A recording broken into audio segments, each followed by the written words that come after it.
Hi, Karen Curry Parker here with your weekly Human Design Evolution Report. We start this week with the sun in the gate 29, the gate of devotion, the earth grounding us in the gate 30, the gate of passion. This is a really interesting energy. Remember, we're in this third quarter energy of the year, and in the third quarter of the year, we're really focusing on action and doing. And so many times when we think about doing and action, we kind of associate that with will. This same energy, the gate 29, is sometimes called the gate of perseverance or determination, and it has a certain amount of pushing upward quality with it. But that pushing upward is not about willpower. This isn't a place where we have fake willpower or we're being called upon to use our will. This is devotion. This is dedication. This is commitment. This is the same kind of energy that when you have a small baby and they wake up in the middle of the night and they need something from you, even if you're tired and exhausted or your body hurts, you get up anyway and you don't give it a second thought because you're devoted to this small being who you are a steward of. To be devoted and to cultivate the ease that comes from, and this is sacral-based energy, responding to the circumstances that allow you to fully embody your life force and to move your body into the full expression of all of who you are, you have to have hand in hand with devotion the energy of faith. You have to have the energy of 100% unwavering faith to continue on your path of devotion. It's that faith, that moving towards something bigger than yourself, moving towards a dream, a vision, something that is outside of the confines of what's predictable or the pattern, something that promises to stretch the edges of the limits, the boundaries of the human experience. To be called forth into that, you have to have the faith that even if you can't see the end results, that you're going to get to where you're going, that you have a dream or a vision that anchors you. This same energy is energy that is analogous to an Olympic athlete, right? That for years before they go to the Olympic trials even, they are getting up at 5 o'clock in the morning and committing themselves, dedicating themselves, devoting themselves to pushing the limits of their boundaries so that they can go places with their body, with their physical expression, places that they've never been before. We're being invited this week by the planets. This year would be good too, but this week by the planets to really say, what are we devoted to? Where's that calling within us? And what faith do we have partnered with that calling that's big enough to call us forward? I've been talking about this a lot in the last couple of weeks, and this energy promises to give us the work energy, the dedication, the capacity to start to do the work to fully manifest whatever it is that we are devoted to. So with the new moon also transiting this energy on Tuesday, we're really being invited to explore, what are you committed to? What are you devoted to? Do you have the faith to follow through with the next right step, even if you don't know the whole big picture? Do you have the faith to, metaphorically get up in the middle of the night and take care of that vision, to nurture that vision, or get up at 5 o'clock in the morning and do the things necessary to set the stage and lay the foundation and grow in the strength of the movement towards the vision? The earth in the gate 30 gives us the energy of passion and fire. This is the fire that we can consciously harness by virtue of focusing our imagination and the power of our dreaming. We cultivate this passion that becomes the fire under which we can continue to find the energy to move forward.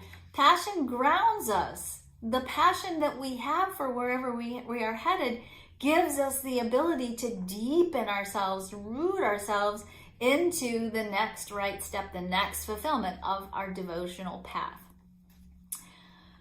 But here's a red flag on the play. Both of these gates, the 29 and the 30, are markers that I look for when I'm looking at where's burnout lie in the chart.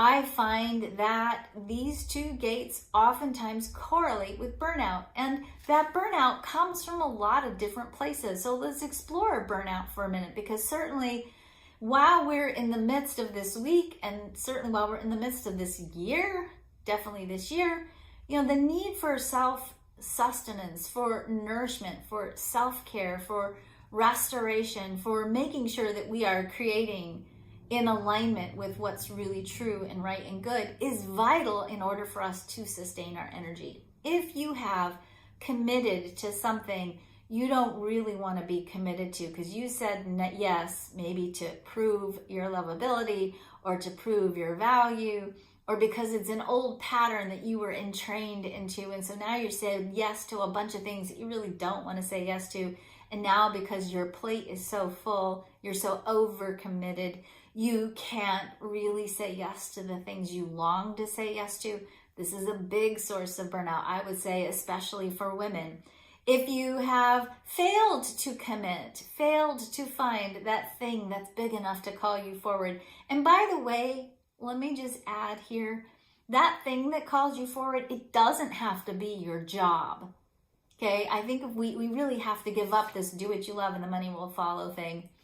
It might be your work, it might be your job, and that's awesome, but it might not be. It might be that your work is this blessed place of sustenance and support that you have, where you can go and do something that's going to give you the resources so that you can then go fulfill your passion elsewhere.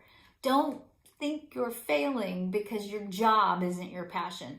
You can have a job that makes you money and go do your passion elsewhere, but don't give up on the passion piece, the devotion piece, that other part, because you think, oh, my job's not my passion, I'll never find it.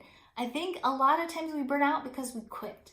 We don't realize that we quit, and that quitting causes us to disconnect from the full expression of our authentic self, and then we spend all of our energy putting up with a life that isn't really true, that isn't really real to who we are, and our energy goes to trying to just manage the despair or the shutting down of our passion. So overcommitting, failing to commit, and then drawing on willpower as your creative force, that also can sometimes cause us to burn out. When we don't remember that we can, through our alignment, meaning when we can sit in a place and say, here's my dream, I have faith that I'm going to get here. I don't know how I'm going to get here, but I have faith that I'm going to get here. When we can hold that space and be in that space, then the next right step reveals itself. And you might not get all the next right steps, but you'll get the next one that's in front of you to do. And if you just keep taking those steps one step at a time, you're going to get to the fulfillment of that dream. But if you don't have that alignment first, if you're approaching your devotion from a place of panic or a lack of faith, or this idea that you have to kind of gird your loins and get in there and make it happen, you will also run the risk of burning yourself out. And because this 29 energy is so much about embodiment, literally in the physical form, it has the capacity, when we're not using it correctly, to really literally misalign our physical body. So certainly pay attention this week to your body and see what your body is telling you about how close are you to really being aligned with what you want and doing the work necessary. When we make the right commitments in conjunction with creating from a place of alignment, when we have a dream that literally gives us butterflies in our stomach, because when we think about it without all the how parts, but when we just think about that dream and the idea of that dream, and we put our energy into thinking about it for a minute, and we explore for just a second without the limitations, the possibility that that could be true for us individually and collectively. When we have that, that's that place of alignment. That's the energy that's going to support you in cultivating that faith. Do this for yourself this week on a personal level. Ask yourself, what are you committed to? Where is your dedication and devotion? What are you wanting to do, or what is going on in your life that's so big, so powerful, so beautiful that you're willing to get up in the middle of the night for it and you won't even complain about it? Where's that? Where's that in your life? And if you don't have that, it's a beautiful week to begin the exploration of, well, what is that? How do you find that? Here's just one other piece. This is collective energy. This isn't about only your personal story. This is about recognizing that your personal story is a component of the bigger story, of the story of humanity.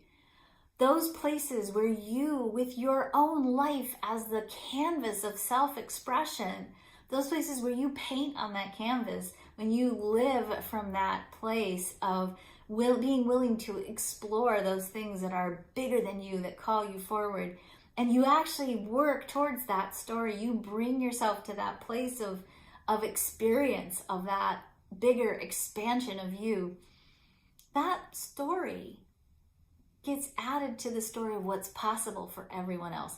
Think about, again, the Olympic athlete. In the United States, when you go to the Olympics and you win a medal, you get on the Wheaties box, right? Your story becomes part of the cultural lore. And it's a part of the cultural lore that calls other people forward. How many boys and girls look at that Wheaties box and say, I'm going to do that someday. I'm going to do that someday. And I'm going to do it bigger and better. And I'm going to stretch the boundaries. I'm going to stretch those world records. And I'm going to keep moving the edges of the human story possible in bigger, better, stronger ways. Your story matters. The things you create matter. And what you're creating right now isn't only serving to expand what's possible in your own life. It's actually serving to move the edges of what's possible in the human story forward so we can all evolve along with you. So have a great week. Take good care of yourselves. I really mean it. Take really good care of yourselves this week. It's going to be easy to burn out if you're not careful. Remember, align, respond, create in that order. Don't skip a step, and keep dreaming. Like I say every week, keep dreaming. Have a great week.